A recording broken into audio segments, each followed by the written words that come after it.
doctor was caring for a patient in serious condition. One day she realized she had forgotten her notes in his room and returned. When she opened the door, she was shocked. Seeing what the wife was doing to the man, the strong smell of alcohol and disinfectant filled the air, while the white hospital lights cast a cutting coldness over every corner of that room. Andrea Beltran lowered her mask, feeling her face hot with exhaustion from another shift that had just begun. Her eyes, trained by years of experience, rested on the man in front of her. Oscar Ramirez, a new patient, car accident, just another case. It should have been, but something in her stopped. His body was shattered, open fractures, deep cuts, his face marked by scratches. It was the typical scene of a serious accident, but there was something else, something that did not come from the body, but from the face. Even though he was sedated, Oscar had an expression that Andrea knew well. It wasn't just pain. Andrea took the file and began to make notes, but her gaze returned to him as if that silent man were telling a story that wasn't on the paper. The pen stopped halfway through the line. She moved a little closer, her gaze attentive to the details, and then something made her hold her breath. Under the fresh bruises from the accident, there were other old marks, already greenish, some almost faded, but still there, marks that did not match a single impact. What had this man faced before all this? A chill ran down Andrea's spine. "What happened to you, Oscar?" she murmured without realizing she was speaking aloud. The answer, of course, did not come, only the continuous cold sound of the heart monitor punctuating the silence with its rhythmic beeps. Andrea carefully adjusted the sheet over him, as if that simple gesture could alleviate something deeper than the fractures. The sound of the door opening suddenly interrupted her thoughts. It was Nurse Camila with the chart in her hand and a tired look on her face. "New patient?" Camila asked, leaning against the door. "Oscar Ramirez," Andrea replied, without taking her eyes off him. "Serious accident." But the doctor hesitated, her voice low, almost as if sharing a secret. "There's something strange about those old bruises." Camila furrowed her brow and approached the bed. "Do you think it's violence?" Andrea exhaled slowly, her eyes full of concern. "I don't know, but I've seen those looks before. Pain that's not just physical." Camila nodded slightly as she adjusted the IV. "Me too, and there's always a story behind it." Silence reigned once again, dense and heavy. Andrea, with a lump in her throat, ran her fingers gently over the chart, but her gaze remained fixed on Oscar. Suddenly, the soft sound of the sliding door was like a knife cutting through that tense moment. Without knocking, without announcing herself, a woman entered, her firm heels echoing on the white floor, a perfume almost too sweet. Andrea looked up and for a brief moment felt the air change. That woman had something in her gaze, something hard and somber, as if she were carrying an entire storm inside her chest. "Good afternoon. Who are you?" Andrea's voice came out firm but careful, with that professional tone that hides mistrust. The woman stopped at the foot of the bed, her gaze fixed on Oscar, as if looking at an object, not a person. Her lips curved slightly, but it was an empty, lifeless smile. "I'm Veronica, his wife." The word wife fell into the air with a weight that Andrea felt in her bones. Wife. But where was the concern? Where was the pain? There were no tears in her eyes, no tremor in her voice, just that hard stare, almost too cold for a woman facing her husband between life and death. "He's going to survive?" Veronica asked, but there was no anxiety in her question. It was dry, direct, as if the end result were more important than the recovery. Andrea put away the chart slowly, measuring each word before responding. "It's too early to say, but he's stable. He's just been given. I think he'll be fine." Veronica didn't move a muscle. Her eyes remained fixed as if waiting for something or someone. Andrea, unable to contain her concern, ventured, "I'm so sorry about what happened. It must be very difficult for you." The woman turned her face and for the first time looked at Andrea. The look was so cold that the doctor felt a chill. And then the answer came, low, almost like a sigh that scratched the air. Veronica left the word floating, as if tasting its bitter taste. "It's difficult when the pain doesn't fit in your body or your heart." Andrea felt something tighten in her chest, But before she could respond, Veronica turned her gaze back to Oscar, and there, for a fraction of a second, the coldness gave way to something else. It wasn't love. It was something much heavier. It was resentment. The woman then let out, almost in a sigh, "Sometimes surviving is the worst punishment." Andrea stood there with the echo of that phrase spinning inside her like a sentence.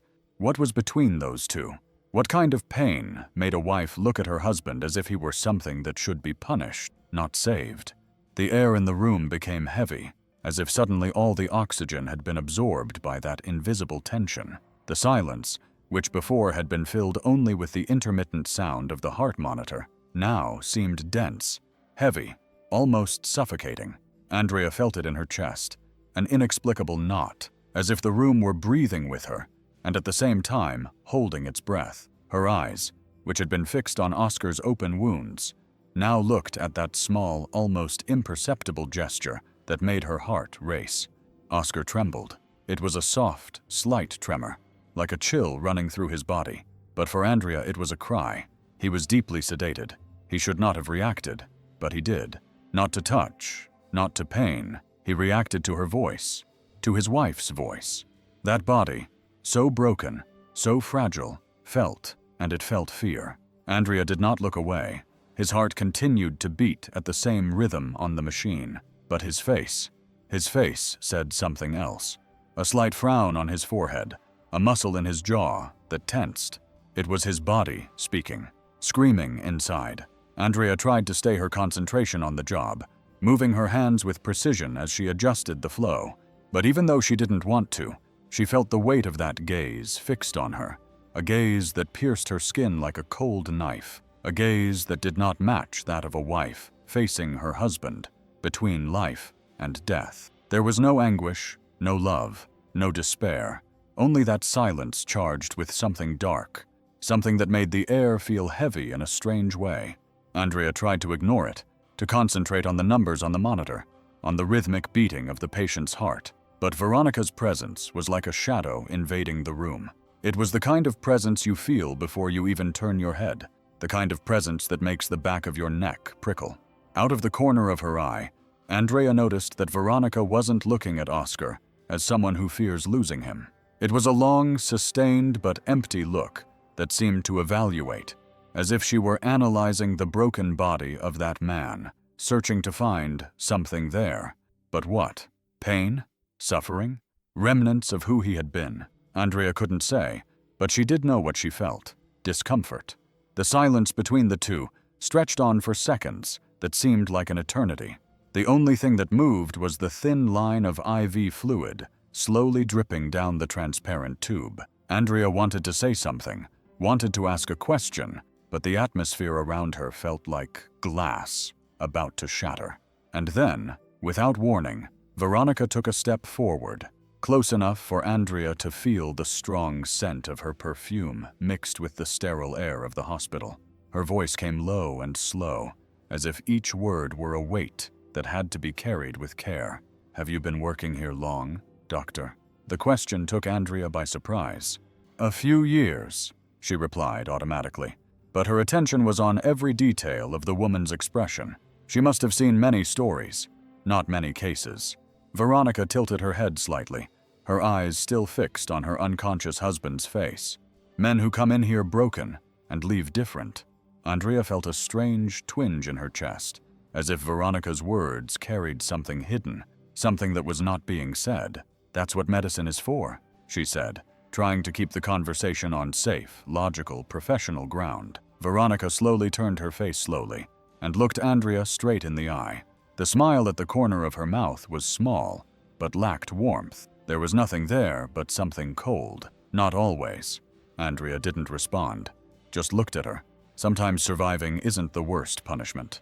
The phrase hung in the air like a sentence laden with a weight that shouldn't be there. And then, before Andrea could say anything, Veronica adjusted her bag on her shoulder and left with her footsteps echoing in the empty hallway. The doctor remained motionless, still feeling the chill that voice had left behind. The room seemed colder, darker, even with the white lights above the bed. She swallowed and looked at Oscar. His fragile body seemed even smaller now, and in that moment Andrea knew that it had not been just an accident. The clock struck almost midnight when Andrea sat down in the small doctor's room, a narrow space lit by a tired white light. The smell of reheated coffee permeated the air, mixing with the old paper of the files scattered on the table. The hospital was quieter at that hour, the hallways empty, the sound of heart monitors echoing in the distance, as if each heartbeat were a reminder that life inside never stopped. She ran her hands over her face, trying to shake off her fatigue, and pulled Oscar's file, determined to review every detail. There was something that bothered her, something she couldn't quite put her finger on, but it was there, nagging at her intuition like a silent alarm. The reports were clear. Oscar had suffered a serious accident, multiple fractures, internal injuries, considerable trauma, but the tests showed something that didn't make sense. His body was reacting strangely. The numbers were too low. The scarring was too slow, as if something were preventing his recovery. Andrea frowned, turning the pages, comparing results, looking for an explanation. Patients in the same condition usually showed signs of improvement after the first few days, even if they were in pain, even if they had limitations. But Oscar was as if his body were being held back, as if something inside him did not want to let him heal. She pulled out the most recent blood test and read the numbers again. Something was wrong. The levels were altered in a way that did not match the treatment he was receiving. Andrea scanned the medication history, the doses of painkillers, the antibiotics, but nothing explained why his body was taking so long to react. Then a detail caught her attention, a small detail, but one that made her stomach churn. In his tests, there was something that was not in the protocol, something that should not have been there, something that no doctor at the hospital had prescribed. Andrea felt a chill run down her spine. She looked at the numbers again, searching for another explanation, some mistake, some error in the record, but there was no mistake. Oscar was receiving something that no one there had authorized.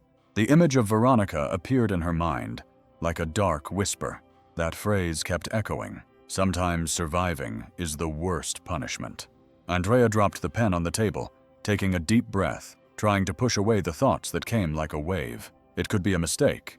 It could be an interaction between medications, a side effect of something that had been overlooked. But deep down, in the depths of her intuition, she knew it wasn't. Something was wrong, very wrong. She closed the file slowly, but her mind remained open, increasingly filled with questions. Minutes later, Andrea felt her heart beating faster as she typed the order for toxicology tests into the system, her fingers pressing firmly on the keys. But inside, it was as if a storm was invading her. Her intuition, that voice that never failed her, was screaming at her that something was wrong. Something was very wrong. She tried to calm the slight tremor in her hands, but it was impossible to ignore the feeling that she was about to open a door that she might not want to see what was on the other side. They took his blood quickly and sent it to the lab as an emergency. Time seemed to drag on as she waited for the results. The silence in the file room, broken only by the low hum of the computer, made her thoughts sound louder. What if it was just a mistake? What if it was some medication interaction, some unexpected reaction? But that phrase, that "saniguas" phrase from Veronica, kept spinning around in her head like a sharp knife. Sometimes surviving is the worst punishment. The computer screen flashed, displaying the notification. The results had arrived. Andrea took a deep breath, like someone preparing to receive news that could change everything. She opened the file, her eyes scanning the lines quickly, searching until she found it. And what she saw made her blood run cold. There were sedatives at extremely high levels, much more than any protocol would allow, much more than had been prescribed, enough to keep a man like Oscar trapped inside his own body, trapped between sleep and pain, alive but not living. Andrea felt a lump rise in her throat, and her breathing became short and heavy, as if the air itself was against her. Someone was doing this, and it wasn't a mistake. It was on purpose. She reread the numbers as if she expected them to change, as if they could say something else, anything other than that horrible truth that was beginning to take shape in front of her. No, the word escaped her lips in a whisper, almost like a childish denial. as if she refused to believe what she was seeing. Her hot eyes burned in a way she couldn't contain. He wasn't just a patient. He wasn't just a case. He was a human being, someone who was there, broken, trapped, helpless, and someone was keeping him that way, by choice. The room, which had been so cold before, felt suffocating. The sound of her heartbeat was the only thing she could hear. Boom, boom, boom, fast and heavy. The image of Veronica returned, her empty gaze, her dry smile. The night progressed slowly, and the hospital seemed to breathe at a different pace, slower, denser, as if it kept secrets in the shadows of the empty corridors. Andrea was sitting in her office, surrounded by papers, reports, and that silence that only the early morning brings. The now cold coffee rested forgotten next to the computer, while her tired eyes scanned the latest notes. Her face bore the weight of a day that was too long, but her mind was even heavier. The numbers from the toxicology test wouldn't leave her head. The sedatives, the dose. Absurd. The certainty that someone was doing that. Who? Why? And above all, since when? She ran her hand over the papers, looking for any clue, any detail she might have missed. But then her hand stopped suddenly. Her heart skipped a beat. The folder, her folder, wasn't there. The notes he had taken during the exam were in Oscar's room. For a second, she thought about leaving it for the next day. She was extremely tired, and the weight of that night was becoming an anchor in her chest. But a feeling of unease, that feeling she knew so well, wouldn't let her go. Not after everything she had seen, not after what she had felt. Grabbing her coat, she left the office with quick steps that echoed in the empty corridors. The hospital at that hour seemed like a different place.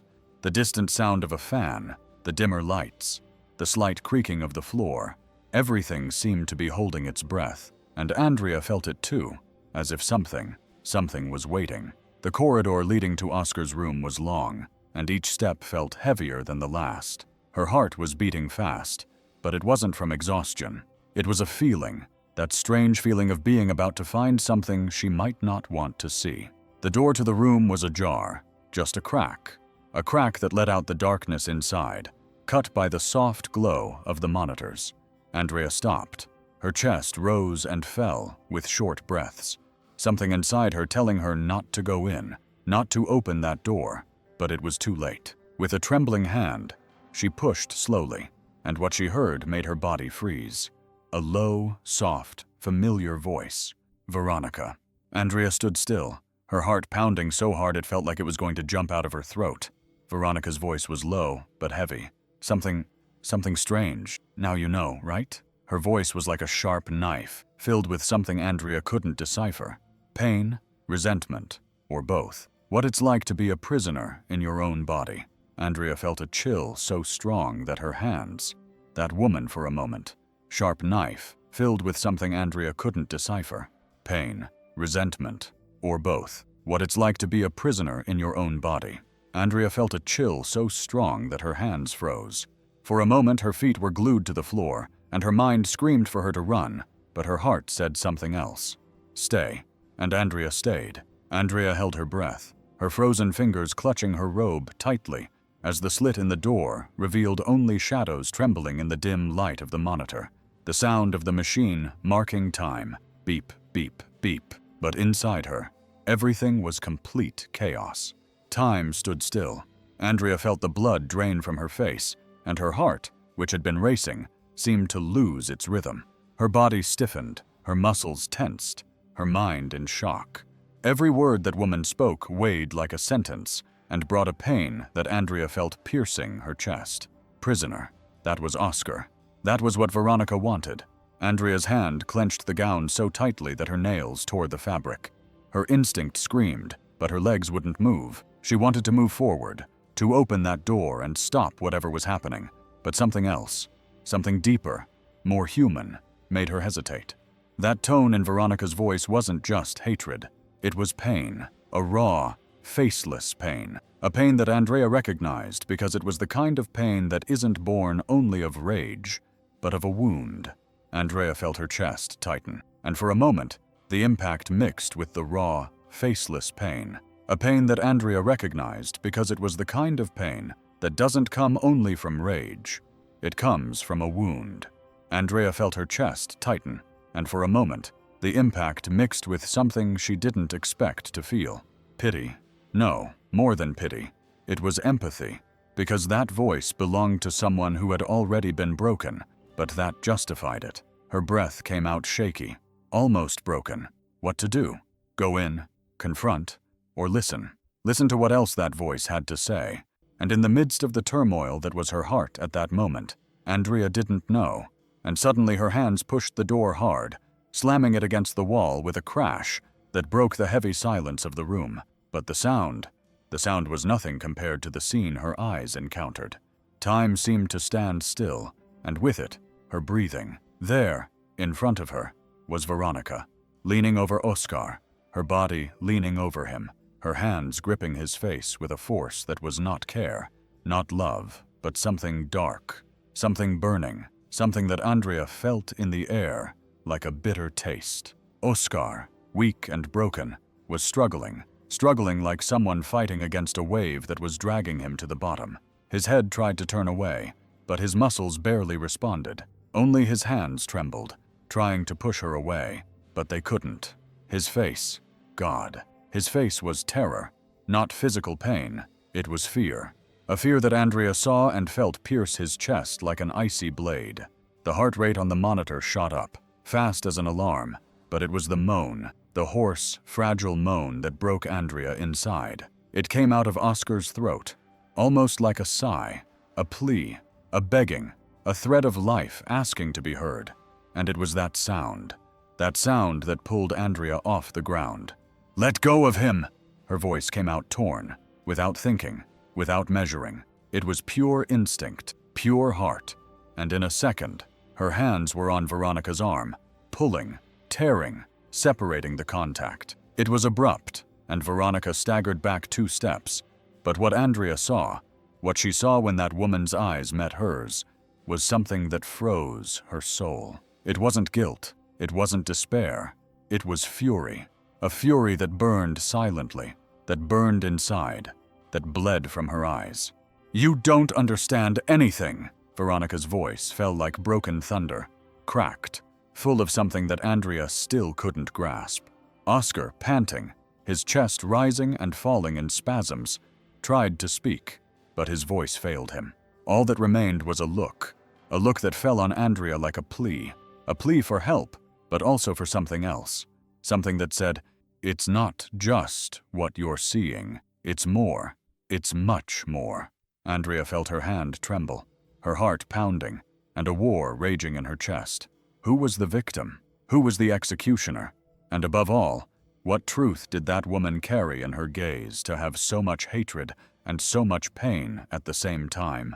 Oscar, on the bed, sucked in air in small gasps, his chest heaving in agony, but his eyes sought Andrea, not with a plea, but with something else, something that asked her to listen, but not only with her ears, to listen with her soul.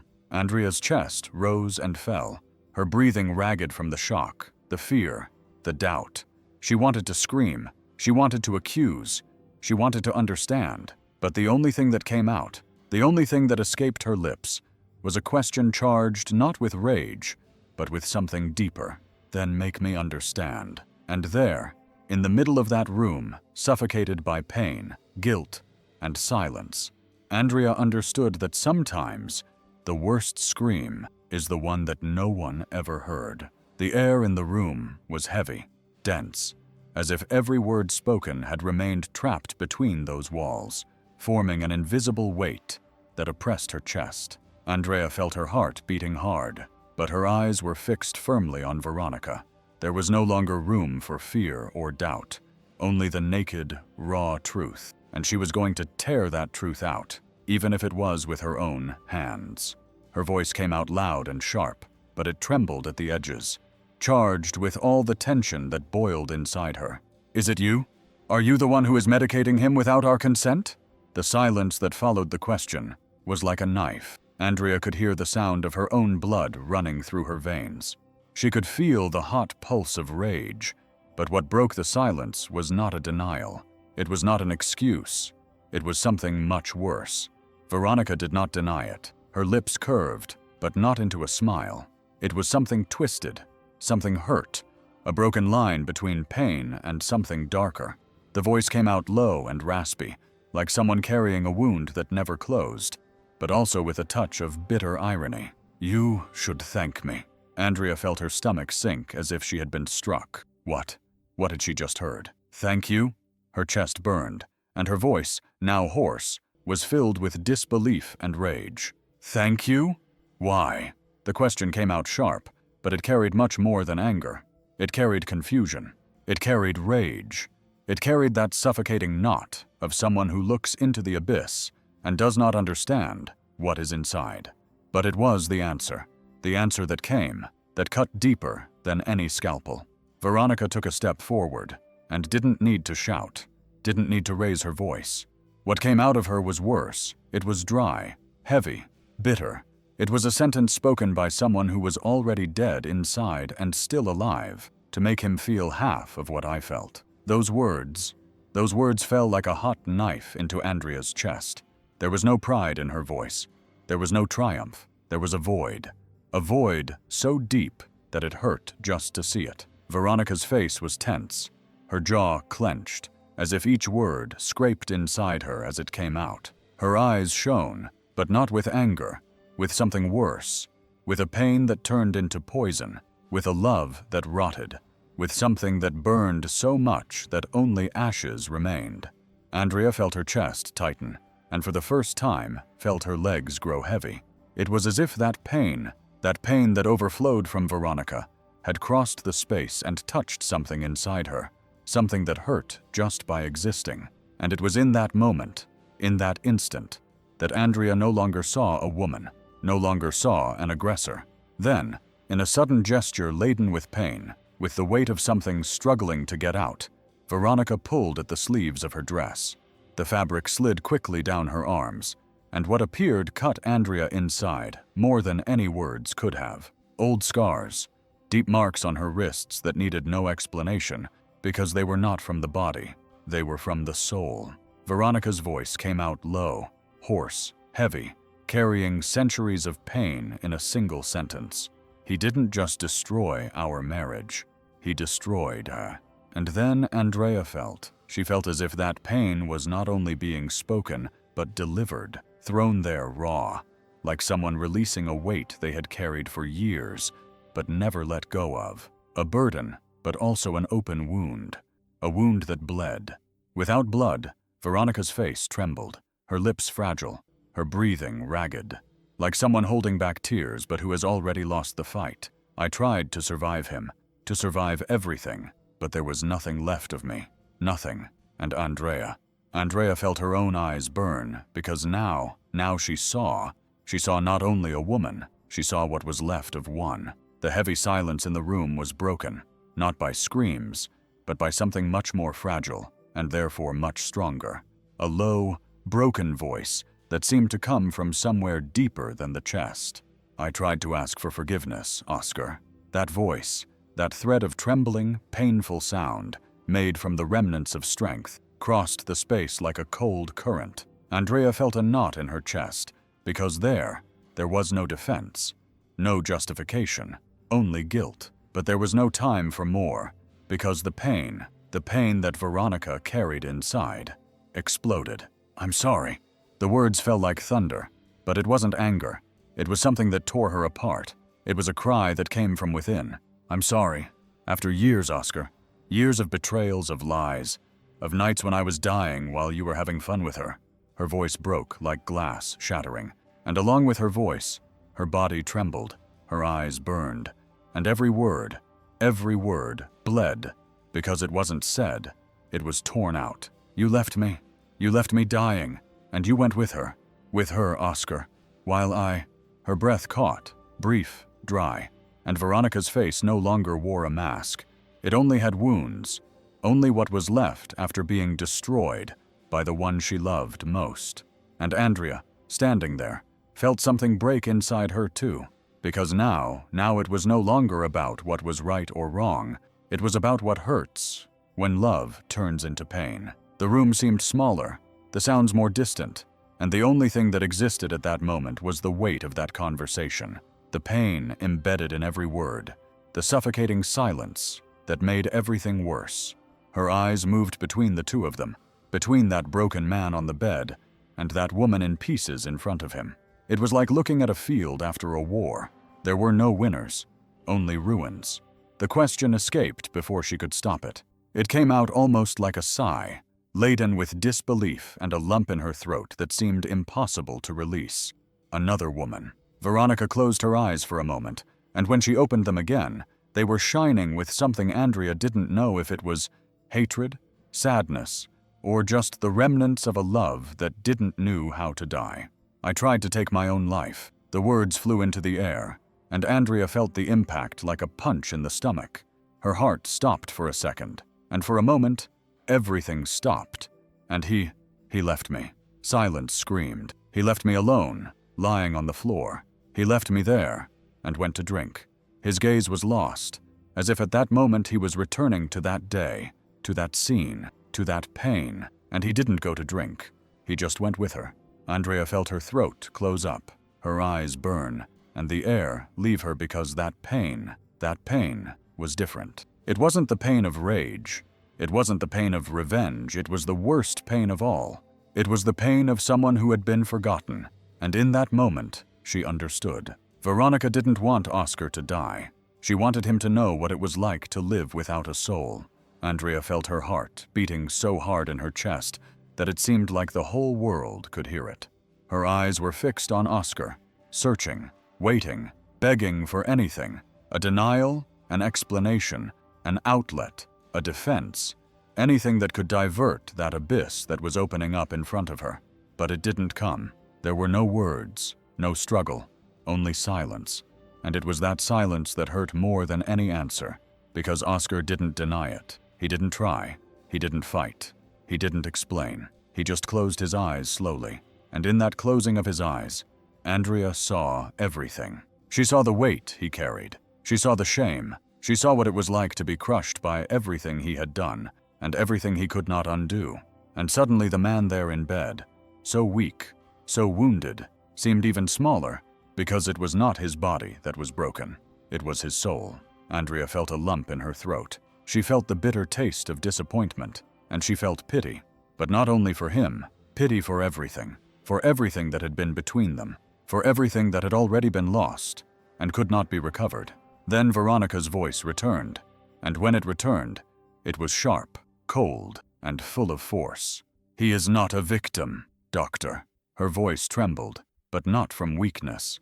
It was like someone holding back tears with clenched teeth. "He is the reason I am no longer myself." Andrea felt it because that was more than just a phrase. It was what remains when someone is broken into pieces. And in that moment, Andrea understood that sometimes there is no executioner or victim, only pain. Her eyes moved slowly between the two of them. Oscar was motionless, his eyes closed, not from sleep, not from exhaustion, but from shame, his body wounded, his soul crushed under the weight of everything he was, everything he did, everything he could never fix. Veronica stood with her shoulders stiff, her hands trembling, her face laden with a resentment so deep that it seemed to have mixed into her blood like a scar that never heals. The woman in front of her was not just anger, not just hatred. It was what was left after love had rotted away. Andrea felt every bit of that pain, and that was what broke her. There was no right side, no wrong side, only a war with no winners. A story that fell apart piece by piece until there was nothing left but resentment, regret, wounds that no one sees but that never stop hurting. She wanted to scream. She wanted to point the finger. She wanted to say that all of this was sick, that nothing justified what Veronica was doing, that Oscar, no matter how bad he was, did not deserve to be punished like this. But at the same time, she wanted to ask. She wanted to understand. She wanted to know why, because deep down, something inside her knew. No one gets there without a reason. Andrea's hands were cold, her fingers trembling on the table, her heart still racing. She could leave now. She could turn her back and never look at that woman again. She could pretend it was just another case. A wounded man, a wife full of resentment, An ugly story, like so many she had seen before, but she knew it wasn't. She knew this went beyond a file, beyond a diagnosis, beyond anything that could be written down on paper. Andrea closed her eyes for a brief moment and took a deep breath, feeling the weight of that moment hang on her shoulders. When she opened them again, her gaze was different. It wasn't fear, it wasn't doubt, it was determination. And then her voice came out low but firm. "I'm going to find out the whole truth." And when she said that, she felt a chill run down her spine because deep down, she knew that the truth never comes without a price. The night was heavy, the hospital shrouded in that thick silence that only the early hours of the morning bring. The distant sound of a medicine trolley creaking on its old wheels cut through the corridor, while Andrea, alone with her eyes fixed on the cold computer screen, felt the weight of fatigue on her shoulders, but not on her chest. In her chest there was something else, a whirlwind, an urgency, not a fire that wouldn't let her stop. Her trembling fingers ran across the keyboard, opening files, searching for archives, delving deep into Oscar's records.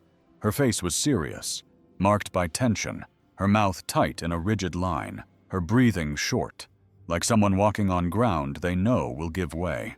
Page after page, tests, prescriptions, reports, until something small, something strange caught her eye. And then her heart did too. Sedatives, months before the accident. Her hand froze on the mouse, her pupils narrowed, and for a moment the world fell silent. The sedatives weren't recent. They were there long before the car, long before the hospital. Andrea felt her stomach lurch, and an icy chill ran down her spine. Her hands returned to the screen, faster, more urgent, more desperate. She scanned the entire history, not once, but several times, searching, denying, trying to understand, but there was no mistake. Months ago, someone was shutting Oscar down little by little, long before everything exploded. The air became thick, and Andrea felt she needed to breathe deeper, but the air seemed not to enter. She took her hands off the keyboard, but her fingers were trembling. Her heart was beating too fast.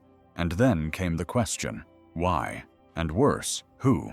And deep down, in the depths of her chest, a burning certainty. The truth was closer, and she was about to hurt. Andrea's eyes remained fixed on the screen, scanning every detail, every word, every number, as if trying to force an explanation to appear in front of her. But there was no explanation, only an error, or rather, a truth that made no sense, a truth that burned. The prescriptions were there, and the sedatives were signed. Andrea's heart tightened, as if something were pulling her chest down, because the name that was there, the name that confirmed those doses, the name that said that all of this had been authorized, was Luis Herrera's. She pushed the chair away with a sudden movement, her mind spinning, her thoughts colliding with each other. No, it couldn't be. Luis was her colleague, her friend, a competent doctor, someone she had known for years, someone who would never get involved in anything that was unethical, that was wrong, but the name was there. Her fingers ran over the printed paper as if she could pull another answer out of those cold, printed letters. But that was it. The signature was his. Her breathing became heavy, and without thinking twice, Andrea left the room, her footsteps echoing in the empty hallway. The hospital was silent, but inside her, everything was screaming. When she found Luis, he was at the nurse's station, checking files as if nothing were happening, as if the world were not collapsing around him. Luis. Her voice came out dry, and he looked up, surprised. Andrea.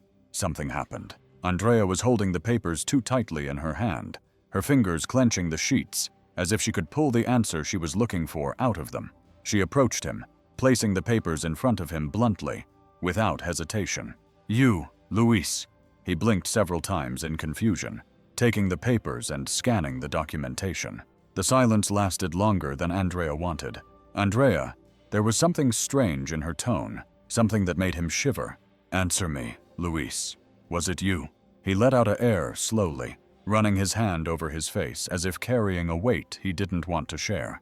"Andrea, you don't understand. This case isn't black and white." Andrea felt a chill run through her. That answer wasn't a denial, and that was worse than any confirmation.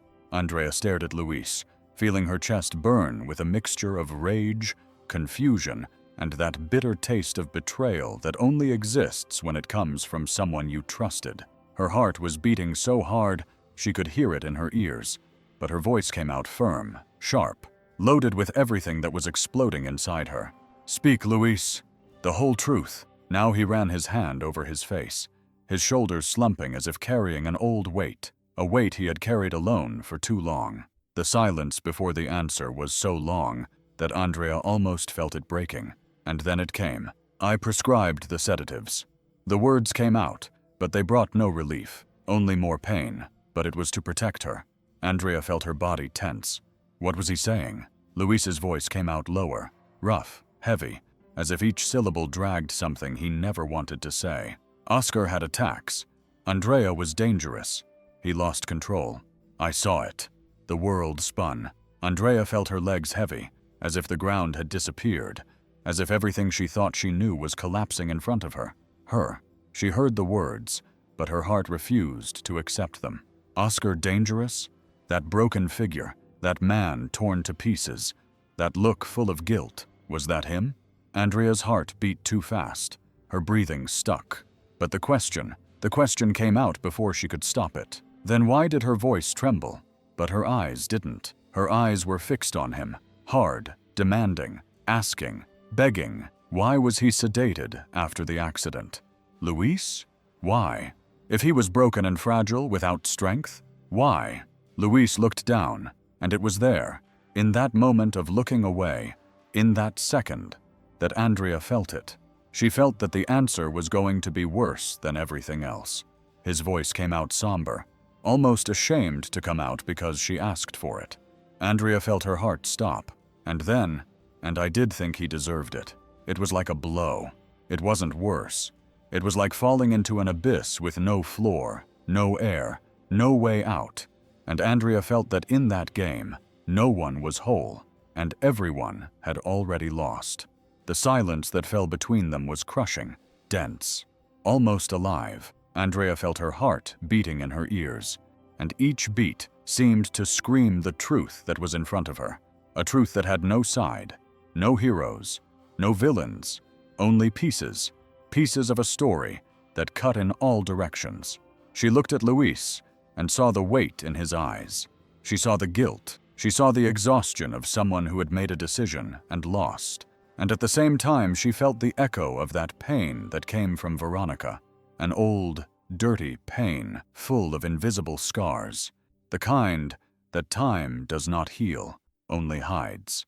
And Oscar, lying there, broken, fragile, but not innocent, not pure, because he too had destroyed, he too had left wounds. And it was there in the middle of all that Andrea felt. She felt as if she were in the center of a fire, but the fire was not outside.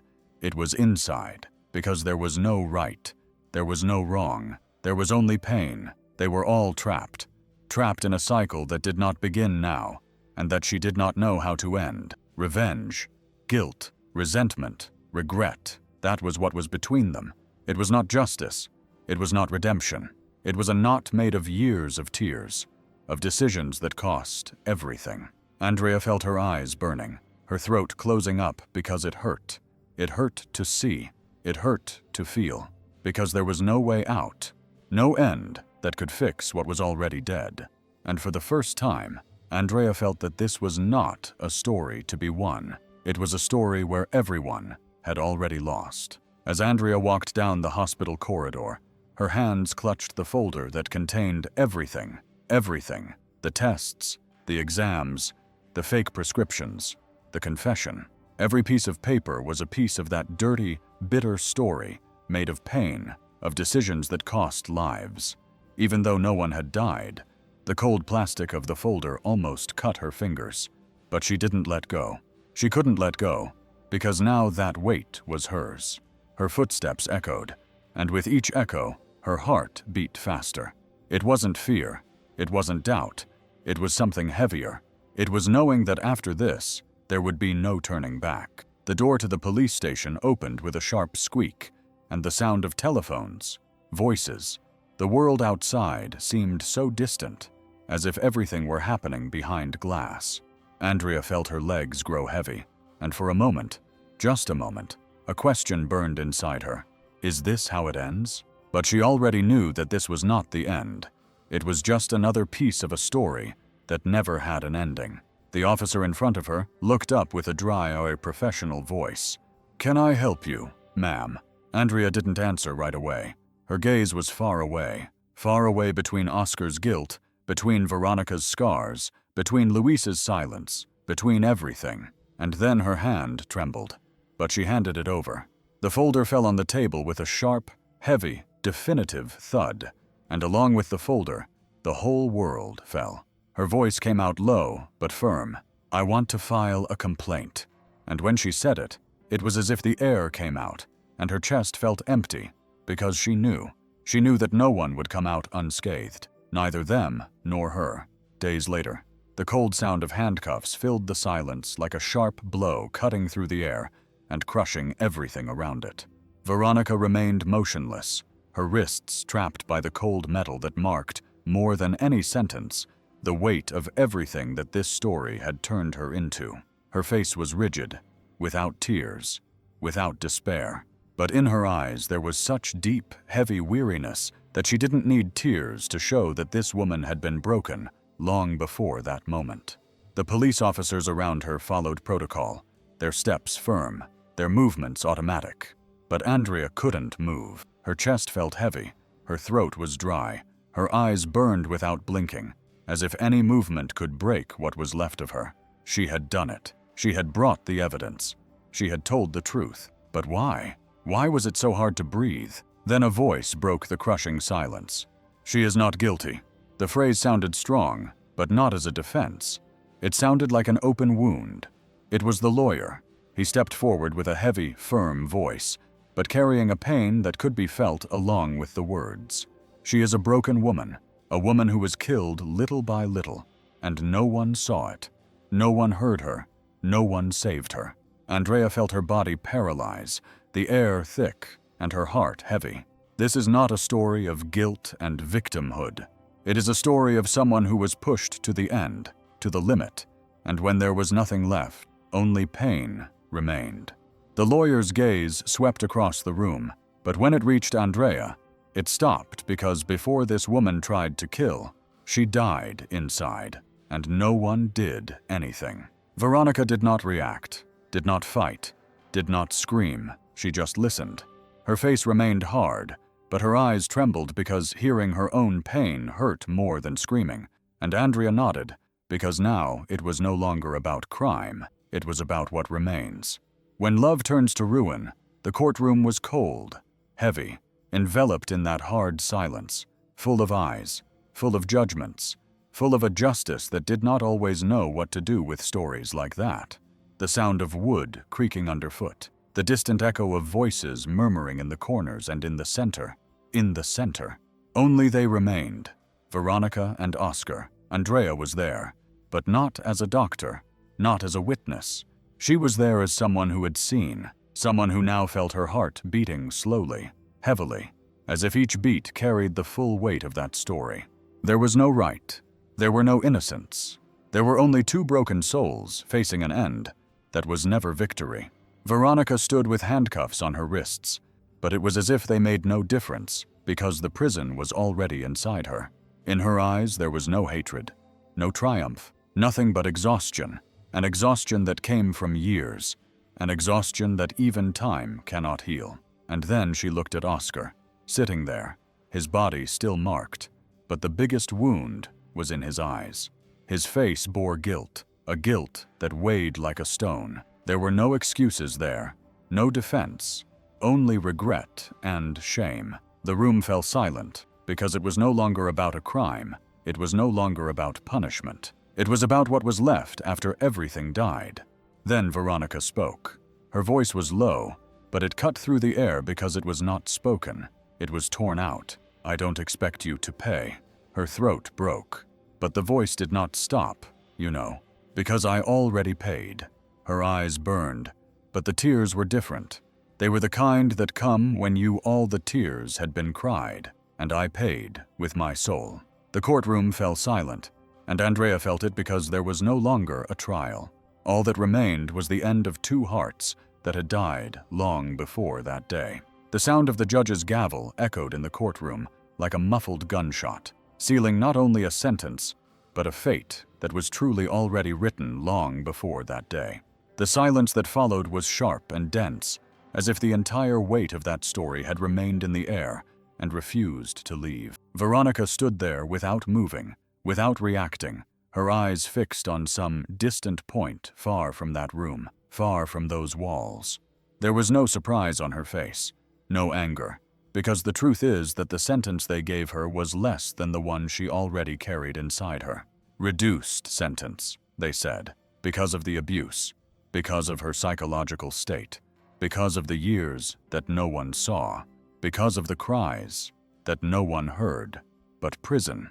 And Andrea felt her chest sink heavily with that bitter taste that comes when there is no victory, because it was not justice, it was not reparation. It was the end of something that was already dead. Veronica did not lower her head, her shoulders did not slump, because she had broken long before. And there was no pain, only emptiness, that cold place where even suffering tires. The police approached, their handcuffs gleaming, but Andrea saw that those chains were small compared to the ones she already carried inside.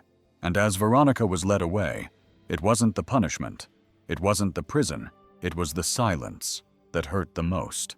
Oscar was sitting there, whole but empty. The body that had once been broken was now healed, but the soul was not, because there are pains that time does not heal. His face was pale, marked, aged by something that was not the accident. It was because of what came before and for everything that came after. His clasped hands trembled slightly, but he did not let go, as if he were holding on to them so as not to sink. The sound of the trial felt distant, as if the voices were behind a thick wall. The judge spoke, the lawyers argued, but for him there were no words, only weight, the weight of what he had done, the weight of what he had destroyed. There was no defense because he knew there was no excuse, no justification, because he felt it was too late for any words.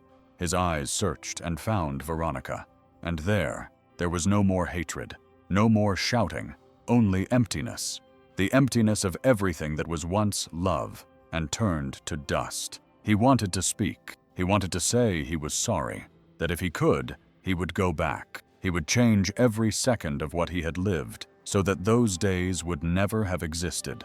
But there were no words, because there are no words that can make whole what is broken inside. So he remained silent, because sometimes what weighs most heavily is not the pain you feel, but the pain you caused. The room was empty, but the air still weighed heavily with everything that had happened in there. The echo of voices, the sharp blow of the judge's gavel, the stairs, everything remained on the floor, on the walls, in the silence that was now louder than any words. Andrea stood with her body tense, her heart still beating hard, but her gaze was firm. Inside, she felt the exhaustion of someone who had carried the weight of that truth to the end. But the end was not hers. It never was. And then the voice. Andrea. It was him, Oscar. The voice came out low, broken, laden with a weight that did not come from the body. It came from the soul. He was there in front of her, whole, and at the same time broken into pieces, his face marked not by the wounds of the accident, but by the wounds he had inflicted on himself. He tried, but his voice failed him, because how do you thank someone who made you see what you yourself had tried to hide? But he spoke. Thank you. The words came out, but with them came the pain of not having closed his eyes, and Andrea felt the weight not only of those words, but of everything behind them, because he knew that the truth had hurt, but you needed to exist. She took a deep breath, her gaze unflinching, and then it came. I didn't do it for you. His voice was firm, but his chest was shaking. I did it for the truth, and silence fell, but not like emptiness. It fell like something heavy. Now it is, and he understood. Time passed, but some pains never go away completely. They just stay in some corner of the chest, silent, waiting for a moment to make themselves felt again. Andrea knew it. She knew it, Juan, because even after months, she still found herself thinking about that story, about that night, about that truth that weighed more than any diagnosis she had ever given in her life. The routine at the hospital continued as usual. New patients, new cases, new faces. But from time to time, when the silence at the end of the shift filled everything, when the strong smell of disinfectant mixed with the exhaustion of another day, she thought about him, about what might have happened, about what might have been. And then one day, she found out. It was by chance, a casual conversation in the hallway, voices exchanging information without imagining the weight it would have for her. "It seems he left," said one of the nurses as she organized files. "He sold everything, left the house, the business, disappeared." Andrea, who until then had been reviewing a file without much interest, felt her stomach sink. The question came out before she could control it. "Oscar Ramirez," replied the other nurse, not noticing the change in Andrea's gaze. "It seems he's working at a support center for women who are victims of violence." Time stood still for a moment. Andrea closed her eyes slowly, feeling a strange knot in her chest. One she couldn't explain. It wasn't relief. It wasn't pain. It was something in between. Oscar left. He didn't leave an address. He didn't look for anyone. He didn't ask for explanations or say goodbye. He just disappeared. But somehow Andrea knew, or rather she knew, that he wasn't running away. He was trying to do something good, after having done so much done wrong, trying to bear the burden of what he had done, but not in a way that would crush him further. Trying not to fix the past, because that was impossible, but at least to make the present worth something. Andrea opened her eyes but said nothing. She just looked at her own hands, feeling the weight of that thought, that bitter taste of regrets that are never completely erased, that silence laden with things that are never said, but still live inside you. The world moved on as it always does, without looking back, without saving space for the stories that were left behind. There were no headlines, no reports, no praise or applause, because some stories are not for the stage, they are for silence. Oscar lived, but not as before, not with the empty weight of someone who survives by inertia. He lived, paying, but not with prison or punishment, in the only way a broken heart knows how to pay, with time and with silence. There were no flashes, no audience. The world was not watching, and maybe it was better that way, because no one could give him what he was looking for. His days were simple, made up of hands extended not to receive, but to hold the hands of women who arrived carrying their own pieces, their own pains, pains that he knew not because he had felt them, but because he had caused them. And that was what hurt the most. He listened, and listened much more than he spoke, because he understood that some pains do not ask for answers. They ask for company. Sometimes the silence in those rooms was so heavy that it felt like a second heart beating in his chest. But he stayed because he knew. He knew that some battles are not won, they are only shared. And at night, when the world fell silent, when there was no one left but him, the silence was different. Not the empty silence of someone who hides, but the silence of someone who carries. Oscar did not seek forgiveness, because forgiveness is not asked for. Forgiveness is lived. The years passed like a sigh, and with them, the world continued on its way, erasing silent traces, echoes, letting the dust of time cover the scars that no one saw, but that still burned inside. Andrea changed, not because time makes you forget, but because it teaches you to carry on. She continued with her life, with her work, with the days that came and went, but some stories remain. Not in the hands, they remain in the chest. It was on a random morning, in a random square, where life passed without haste and without spectacle.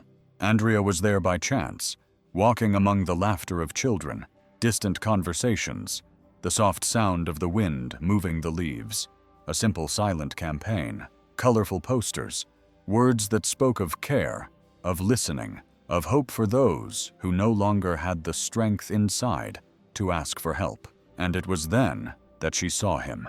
He was there in the middle of those people. No stage, no names, no past, a simple shirt, a face marked by time, But that look Andrea would recognize anywhere.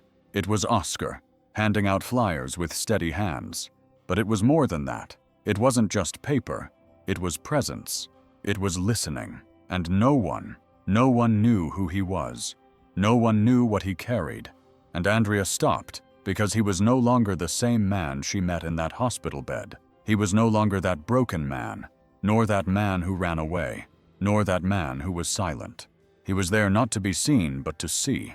And Andrea felt something move inside her, something she couldn't tell if it was pain or hope. Because sometimes what changes us is not the end of pain, it's what we do with it. And there she saw that he was living and trying, not to erase what he did, but to honor what was left.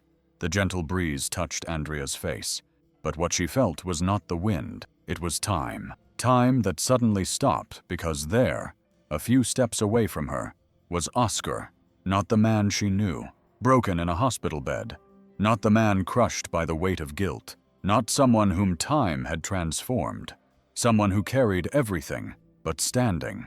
He saw her and knew. There was no escape, no detour, no looking at the ground to hide. There was something deeper. There was an encounter. His steps were slow but steady. There was no doubt. There was no rehearsal. Because some words cannot be prepared. They just exist. And when he reached her, he did not wait for silence. He did not wait for an explanation. He did not wait for anything. I do not expect you to forgive me. The words came out dry, blunt, but full of everything, because he knew. He knew that forgiveness is not a request. It is not a debt. It is not an end. Andrea felt something tighten her chest, as if all the memories had come back together, as if all the weight of that story was there between them, breathing, waiting. But she stayed because it wasn't about the past. It was about what remained. And sometimes what weighs most is the truth that fits into the silence of those who have stopped running. And then she spoke. Her voice came out calm, but it was a calmness that only comes after the storm.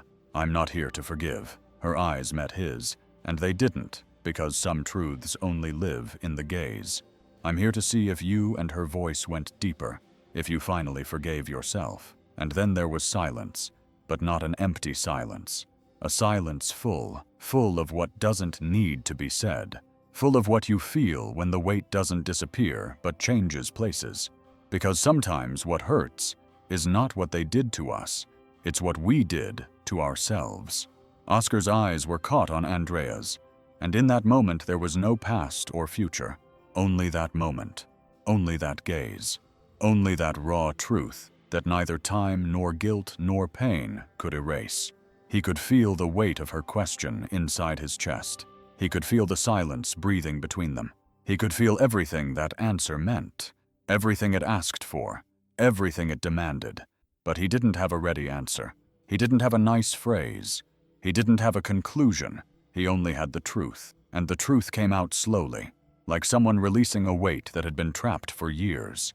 His voice was hoarse, almost a whisper, but it carried something that even he couldn't name. But I'm trying. And at that moment, Andrea knew. She knew that he wasn't saying that for her. He was saying it for himself, because it had been a long road, because it had hurt, because he had spent years not knowing how to go on, not knowing if he could, not knowing if he deserved it. But he kept going. He cut the ties that bound him to the life he had before. He broke up with friends who only dragged him into the abyss. He moved away from the places that fed everything that destroyed him, everything that made him fail, everything that turned him into who he was. He sought refuge, but not in oblivion. He sought something he had never sought before. He started going to church, not because he expected a miracle, but because he needed silence. He needed a place where he could close his eyes without fear of what he would see inside. He sought out community centers, not because he wanted to prove something to the world, but because he needed to learn to look at others without looking at himself first. He went on spiritual retreats, not because he wanted to find God, but because he needed to find anything. And little by little, he began to read, he began to listen, he began to reflect, he began to understand that redemption was not a destination, it was a journey, and that maybe, just maybe, he would never reach the end. But for the first time, he was walking. And in that moment, Andrea saw. She saw that the man in front of her still carried the guilt, but now he knew how to carry it, not as a cross, but as a reminder of what he was and what he could still be. If you were in Andrea's shoes, would you hand the file over to the police immediately, or would you continue gathering the truth using your own methods? Write your comments below. I'll pin the best ones in the next video. Like and subscribe. New videos are coming every day. Take a look at the stories on the screen. I'm sure you'll love them.